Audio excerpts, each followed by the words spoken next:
संजय निषाद को माला ना पहनाओ। संजय निषाद के 100 बाइट मौजूद है मुस्कुराते हुए कि नहीं नहीं बाकी तो सब एनडीए एक है, सब लोग लड़ेंगे, लेकिन 2 सीट पे तो हम लड़ेंगे, वो तो हमारी है ही। नावेद बाबू हैं ऐसी बाइट 100 के नहीं, 100 से ज्यादा होंगी, कम नहीं। उनने कभी नहीं कहा कि 2 हमारी नहीं, उनने जब भी बोले माइक देख के तो ये कहा 2 तो हमारी है ही।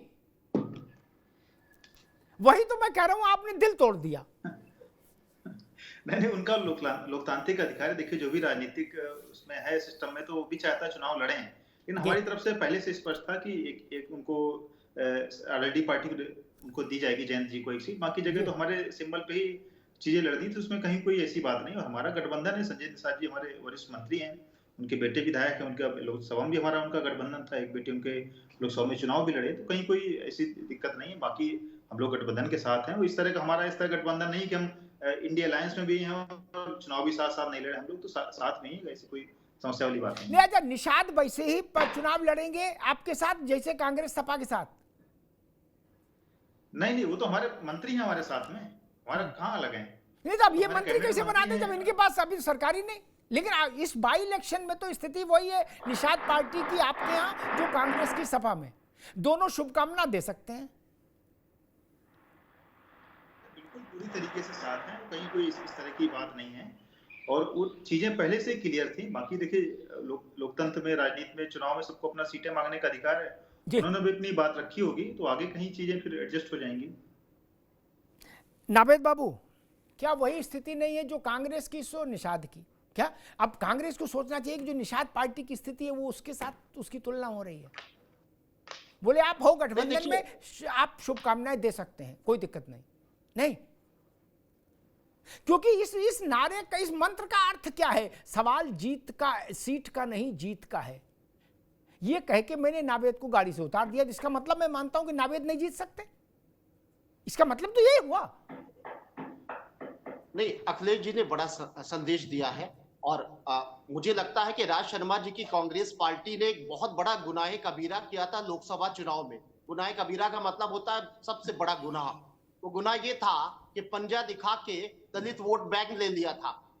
दलितों का एक बड़ा तबका कांग्रेस का पंजा देखकर आ गया था, उसको समाजवादी पार्टी से लंबी अदावत थी, सपा में भी आ गया था कांग्रेस के झटके में पंजा देखकर।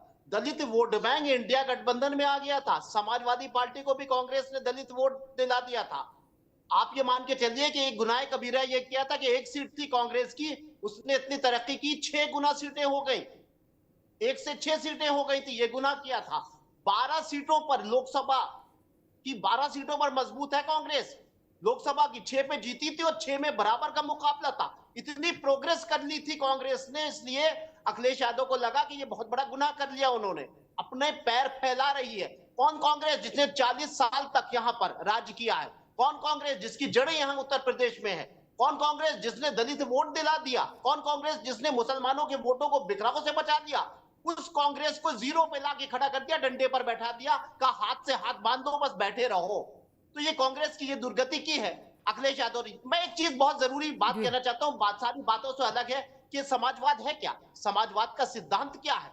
जितकी जितनी भागीदारी उसकी उतनी हिस्सेदारी, यानी समाज में जो जिसकी कांग्रेस की भागीदारी बड़ी है, राष्ट्रीय दल है, आजादी की लड़ाई उसने लड़ी, उत्तर प्रदेश में उसकी जड़ें हैं, जिसने एक मरे हुए गठबंधन को जिंदा कर दिया। पूरे देश में तो नहीं वो जिंदा हो पाया ना, उत्तर प्रदेश में ही तो जिंदा हुआ। दलित वोट बैंक लाके खड़ा कर दिया, मुसलमानों के वोट को एकजुट कर दिया। उस कांग्रेस की ये दशा कर दी यहाँ पे कि जीरो पे डंडे पर बैठा दिया। आप कहते क्या, आपका सिद्धांत क्या है? जिसकी जितनी भागीदारी, यानी कांग्रेस की नावेद बाबू, एक मिनट नावेद बाबू, लेकिन कहते हैं कि कमजोर को हम मजबूत करते हैं, समाजवादी यही तो कहते हैं। यानी कांग्रेस, एक मिनट रुकना होगा, एक मिनट रुकना। जब कांग्रेस को इस पर एतराज नहीं, और कांग्रेस कह रही है कि हम तो गौतम बुद्ध हैं, बोले क्या है अविनाश पांडे से लेके सब क्या कह रहे हैं अजय राय तक, बोले नहीं, हम तो लोकतंत्र बचाने के लिए लड़ रहे हैं, मसला चुनाव नहीं है। तो ठीक है, फिर लोकतंत्र बचाने में ठीक है, आप साइकिल पर बैठो, साइकिल से उतार दिए जाओ, उससे क्या फर्क पड़ता है? लोकतंत्र बचाओ, पाँव चलो, जहां तक बच पाए बचाते रहो, फिर देखा जाएगा। राज शर्मा जी, नावेद जी कह रहे हैं कि कांग्रेस की दुर्गति हो गई, अरे कुछ नहीं, नावेद भाई अच्छे इंसान है, मगर नावेद भाई अच्छा हो हम सामने सामने नहीं बैठे, वरना आप और आजम भाई, हम दोनों, आप लोग आजम भाई और हमें लड़वा देते। ये अच्छा हुआ दूर दूर बैठे हुए। बिल्कुल सही है, मेरी बात सुनिए। आप एक बात बताएं, क्या इसमें गुनाह क्या हो गया? अगर हम 3 सीट पे लड़ते तो कहा अरे 3 हो गई, 2 हो गई, 2 मिली, कांग्रेस झुक गई। मैं आपको अमिताभ भाई कहना चाहता हूं, जो अखिलेश जी और राहुल जी ने डिसीजन लिया, उससे बीजेपी 40% खुद पे खुद मर गई, वरना बीजेपी यही सिनेरियो चलाती। दूसरी बात, परिवारवाद के बारे में बीजेपी से ज्यादा कोई नहीं बोलता। इन्हें तो शर्म आनी चाहिए कि फूफा को टिकट दे दिया, परिवारवाद वो नहीं हुए। अगर उनको टिकट दिया तो वो परिवारवाद नहीं अरे हुआ वो क्या? इनके फूफा थोड़ी ना, फूफा आपके हैं। अरे इनके भाई फूफा ठीक थोड़े ना है, भैया। लड़ने वाले के तो फूफा हैं, परिवारवाद तो उनसे अलग को देते। तो मैं ये कहना चाह रहा हूं अमिताभ भाई, जी। आप बात को समझो, ये धीरे से झटका बहुत बड़ा एहसास होगा। ये भी एक स्ट्रेटेजी है। देखिए अभी अभी आप हल्के में ले रहे हैं, हल्के में लोकसभा चुनाव में भी ले रहे थे, लेकिन हम लोग बड़ी सूझबूझ से काम ले रहे हैं और स्ट्रेटजी कर रहे हैं। नावेद भाई बहुत अच्छे हैं। हमें हमें नावेद भाई आपकी हर बात उसका जवाब नहीं दे सकते हम, लेकिन हम लोग बहुत ही सोचना है हमें। हम पहले सोच रहे हैं फिर बोल रहे हैं, बोलकर नहीं सोचना है हमें। हमें और आजम भाई ठीक है। बैठे हैं और ठीक। हमारी एकता पे कोई संदेह ना करे, हमारी एकता है। और एक और बात कहते हैं सरदार जी। साहब, हम तो अपनी बात कह सकते हैं, समझाने की अकल किसको दे बताए, कह ही तो सकते हैं। और हम प्रवक्ता हैं तो हम गाइडलाइन पे ही तो चलेंगे। अब हम भाई लाइन पे ही प्रशांत चलो, भाई से- लाइन जरूरी है, लाइन नहीं टूटनी चाहिए। आजम खान साहब, भारतीय जनता पार्टी, ठीक, भारतीय जनता पार्टी ने एक प्रतिक्रिया दी कि समाजवादी पार्टी को धन्यवाद, वो हमारा काम कर रही है। पूछा पत्रकारों ने, भाई आपका काम क्या कौन सा कर रही सपा? बोले कांग्रेस मुक्त राजनीति। क्या बोले? उस मिशन को समाजवादी अखिलेश जी आगे बढ़ा रहे हैं, हमारी शुभकामनाएं उनको। ये तो मामला बड़ा उल्टा हो गया। भाजपा आपके निर्णय से प्रसन्न है, वो कह रही अखिलेश जी ने कांग्रेस मुक्त राजनीति की ओर एक कदम बढ़ा दिया। गाजियाबाद में श्री राज सिंह जाटव का अनाउंसमेंट करके और खैर में भी अनाउंसमेंट करके 9 सीटों पे अपना उम्मीदवार उतार के कांग्रेस मुक्त राजनीति की दिशा में सहयोग दिया। वो आपको थैंक यू वेरी मच बोल रहे भाजपा वाले? भाजपा वालों के पास शायद थोड़ा ज्ञान की कमी है जी। उन्हें सोचना चाहिए। तो अभी अमेठी में जब उनकी मंत्री महोदया हार के आई है कांग्रेस से, तब थैंक यू नहीं कहे, तब थैंक यू बोलना चाहिए था कि बहुत अच्छा किया समाजवादी पार्टी ने, कांग्रेस और समाजवादी पार्टी मिलके एक बड़बोड़े मंत्री को हरा के वापस भेज दिया और भाजपा वालों ने उनका बंगला सब उनसे छीन लिया, बहुत जल्दी किनारा भी कस लिया। और रहा सब, आप उनसे भाजपा वालों से कहिए, अभी वो प्रियंका गांधी संसद में आने वाली हैं, उसके बाद उन्हें पता चलेगा कि रोज के रोज जब उन्हें सुनने को मिलेगा ताबड़तोड़ जवाब, तब उन्हें समझ में आएगा कि समाजवादी पार्टी ने अच्छा किया कि बुरा किया। बहुत जल्दी उनका सामना एक बहुत ही अच्छी नेता से होने वाला है, जो कि उन्हें समझ में आ जाएगा संसद में। अभी तो माननीय मोदी जी सिर्फ राहुल गांधी एलओपी बैठे रहते हैं तो वो सदन से चले जाते हैं। अब जब प्रियंका गांधी साथ में बैठी होंगी तो कब तक ये लोग भागेंगे सदन से, ये बात इनको खोजनी पड़ेगी। नहीं, लेकिन वो कांग्रेस मुक्त भारत की बात कर रहे हैं, प्रियंका गांधी तो अलग विषय है। तो कहाँ कांग्रेस मुक्त हो रहा? 6 सांसद हैं कांग्रेस के उत्तर प्रदेश में, और अभी जब 27 का चुनाव होगा तो यकीनन कांग्रेस जिस रेशियो में लोकसभा चुनाव लड़ी थी, उसी रेशियो में कहीं न कहीं विधानसभा चुनाव लड़ेगी समाजवादी पार्टी के साथ। ये समाजवादी पार्टी बार बार कह रही है कि हम कांग्रेस और समाजवादी पार्टी इंडिया गठबंधन के हिस्सा हैं और रहेंगे। आजम भाई, ये ट्वीट, यानी अब तो ट्विटर तो एक्स है, एक्स पर लिखी पोस्ट को सेव कर रखो क्या, और मान लो 27 में सुन लो, इसी में ऊपर नीचे थोड़े शब्द बदल के फिर ठोक दिया कि सवाल सीट का नहीं जीत का है, हैं? और कांग्रेस ने भी वही ट्वीट ठोक दिया कि हम तो लोकतंत्र बचाने के लिए कुर्बानी दे रहे हैं। तब एक संशय तो पैदा हो गया कि आपकी क्या हिस्सेदारी है। लोग जब यहाँ नहीं मिली वहाँ मिलेगी कि नहीं मिलेगी, मिलेगी तो कितनी मिलेगी, लड्डू मिलेगा पूरा कि चूरा मिलेगा कि बतासा मिलेगा, ये तो तय अब संशय हो गया ना, इसीलिए तो बहस हो रही है।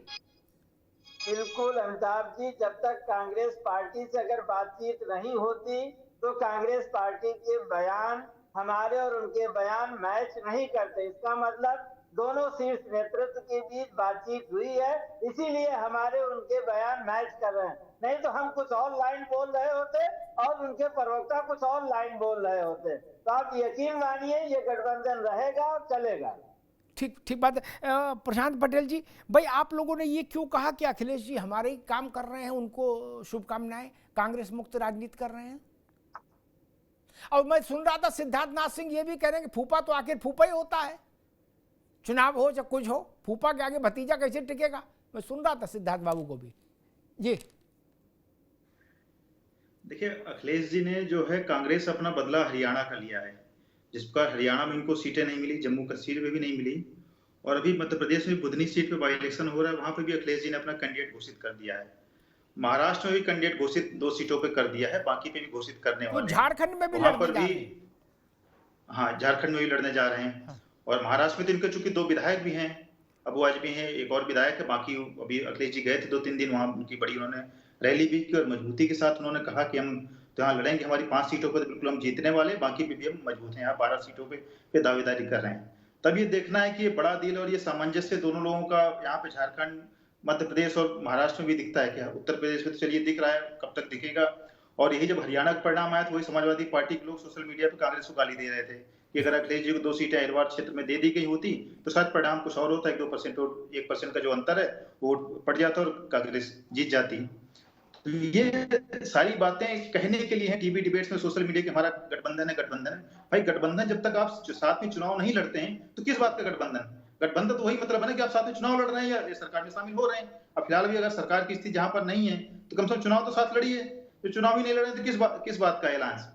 और हमारे सपा के साथी बड़ा प्रियंका जी को याद कर रहे हैं, इनको तो अपने उस पर तरस आना चाहिए। बताइए, वायनाड सीट जो मुस्लिम माहौल सीट होती थी, 60% से ऊपर वहां पे मुसलमान है, मुसलमान सांसद वहां पे होते थे।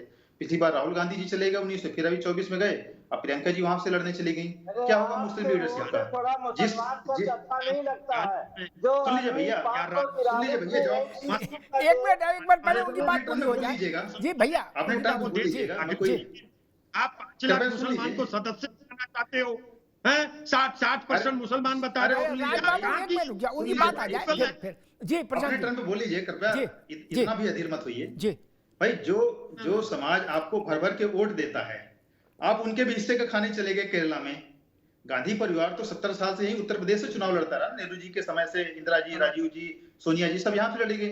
तो यहाँ तो आपने सीटें ले भी हो जो कर्नाटक में जो मुसलमानों का हिस्सा था। भाई अमेठी रायबरेली में तो कभी कांग्रेस मुसलमान को टिकट देगी नहीं, न सुल्तानपुर में देगी, लेकिन वहां जो उनका हिस्सा था केरल में मुसलमानों का, वो भी आप हिस्सा खा गए। और यहाँ पे प्रियंका जी की जय जयकार कर रहे थे। भाई प्रियंका जी यहाँ पे रायबरेली सीट खाली करा क्यों नहीं लड़ ली? अमेठी वाली सीट शर्मा जी से खाली करा के क्यों नहीं लड़ ली? प्रयागराज से लड़ लेती, प्रयागराज जो भी कांग्रेस के सांसद हैं। तो आप उनकी जय जयकार करते रहिए आजम भाई, आपके हिस्से का लोग कर रहे हैं। उत्तर प्रदेश मुसलमान लीडरशिप आपने समाप्त कर दी। अब भाजपा को मत कहिए, हमें तो जितना वोट मिलता है उससे अधिक टिकट दे रहे हैं। कश्मीर में भी टिकट दिया, 3 टिकट हमने हरियाणा में दिया, जिस दिन हमें उससे मिले उससे हम अधिक देंगे। हमें यादव समाज का वोट मिल रहा है। आज 4 मंत्री यादव समाज के हैं केंद्र में, हमारे 2 कैबिनेट मंत्री, 1 राज्य मंत्री स्वतंत्र प्रभार, 1 गृह राज्य मंत्री, 1 मुख्यमंत्री हमने बना दिया, बाकी सब जगह हमने दिया है। तो हमें तो जो वर्ग दे रहा है हम तो उसको उससे कई गुना हिस्सा दे रहे हैं। ये कांग्रेस बताया ना, कांग्रेस और सपा को मुसलमान जितना वोट देता है, क्या उतनी सीटें इन्होंने दी? लोकसभा चुनाव में कितने मुसलमानों को कांग्रेस और सपा गठबंधन टिकट दिया? गिन लीजिए आप। अगर 20% आबादी वाले मुसलमान को खाली 5 सांसद जीत करके आए हैं, 60% आबादी वाले वायनाड में आप उनको नहीं हिस्सा दे रहे हैं और हमारे ऊपर सवाल उठा रहे हैं। हम तो किसी के साथ अनजस्टिस नहीं करते, हम तो सबको देने का काम करते हैं। ठीक, नावेद बाबू, इस फैसले से कि केवल सारी सीट सपा लड़ेगी, उसमें किसने ट्वीट पर क्या लिखा है उसमें जा रहा है, वो तो लिखने की बात होती है। और जो लिखने में होशियार लोग होते हैं वो दोनों पार्टियों में होते हैं, वो लिख देते हैं नेता की तरफ से चाशनी में लपेट के। लेकिन सत्य तो सत्य है। आपकी समझ में ये कांग्रेस और सपा का जो रिश्ता है उस पर भविष्य में इस घटना का कितना असर पड़ेगा? एक और दूसरा हमारा अलायंस है और मजबूत है और फेविकोल का जोड़ है, आदि आदि जैसी बातें व्यवहारिक तौर पर कुछ नहीं, क्योंकि अलायंस का मतलब ये नहीं कि आप इनके कार्यालय में अपना कार्यालय खोल लोगे, ये तो है नहीं। इनकी गाड़ी से अपना प्रचार निकलने ऐसा भी नहीं करते कोई। उनका जिलाध्यक्ष अलग, आपका दफ्तर अलग, उनका अलग, यही है ना। अलायंस तो केवल सरकार में शामिल हो तो या चुनाव में सीटें मिले, गठबंधन में लड़ो तो, दो ही तरह का अलायंस होता है ना को। जी देखिए, अभी तक तो उस फैसले के बाद कांग्रेस के संगठन में बड़ा अनुशासन नजर आ रहा है और वो हाँ में हाँ मिला रहा है, क्योंकि शीर्ष नेतृत्व ने इस पर सहमति व्यक्त कर दी है राहुल गांधी ने। इसलिए कोई भी वर्कर, कोई भी प्रवक्ता, कोई भी कांग्रेस कैडर का इस बात का विरोध व्यक्त नहीं कर रहा है, लेकिन अंदर ही अंदर नाराजगी है, उदासी है, क्योंकि अपनी सिंबल पर जब चुनाव होता है तो कार्यकर्ताओं में जोश होता है। एक माइनस पॉइंट ये इस गठबंधन का। दूसरा माइनस पॉइंट ये, जो मैं बार बार कह रहा हूं कि दलित प्लस हो गया था, इसीलिए लोकसभा में जीत हुई थी, और दलित कांग्रेस के सिंबल पर आ सकता है, साइकिल पर आ जाए, ये थोड़ा कठिन लग रहा है। ये थोड़ा सा नकारात्मक एक ये फैसला, मुझे फैसले के पीछे फीडबैक नजर आ रहा है। दूसरी बात जो मुझे सबसे बड़ी दिखाई दे रही है कि आज देश में राजनीतिक रुख जो है वो क्षेत्रीय दलों पर निर्भर हो गया है। क्षेत्रीय दलों की ताकत इतनी बढ़ गई है कि दो छोटी छोटी मिसालें बहुत जल्दी दूंगा। एक वो कि आज पूरे देश में सबसे बड़ा राजनीतिक दल, सबसे बड़ा जनाधार वाला दल, जिसके पास नरेंद्र मोदी जैसा नेता हो, वो दल आज तीसरी बार केंद्र में सरकार नहीं बना पाया अपने बूते पर। क्षेत्रीय दलों की बैसाखी पर, उसके भरोसे पर, उसकी तरफ से खुदाई पर वो सरकार चल रही है। यानी क्षेत्रीय दलों के ऊपर, उन पर ही निर्भर होकर ये सरकार बीजेपी ने बनाई है। दूसरी मिसाल मैं ये देता हूं कि जो सबसे पुराना एक राष्ट्रीय दल है कांग्रेस, उसकी क्या गत हुई उत्तर प्रदेश में। क्षेत्रीय दल के नेता ने कांग्रेस के हाथ बांध दिए और कहा हमारे डंडे पर बैठ के मुंह बंद करके बस बैठे रहो खाली। तो ये दो राष्ट्रीय दलों की स्थिति है कि एक राष्ट्रीय दल जो केंद्र में, जिसकी सत्ता इतना मजबूत होने के बाद भी क्षेत्रीय दलों के सहारे पे वो सरकार बनाए हुए, जिसके पास नरेंद्र मोदी हो। दूसरी तरफ कांग्रेस जो सबसे पुराना दल है, उसकी ये गत कर दी कि उसके हाथ बांध के साइकिल के डंडे पर बैठा दिया गया। तो और दूसरी जो मुझे लग रहा है कि ये अखिलेश यादव के फैसले का एक हैंगओवर होगा, इसका रिएक्शन होगा, और ये जो एनडीए के जो छोटे छोटे दल हैं जाति के उत्तर प्रदेश में, ये भी बिकेंगे।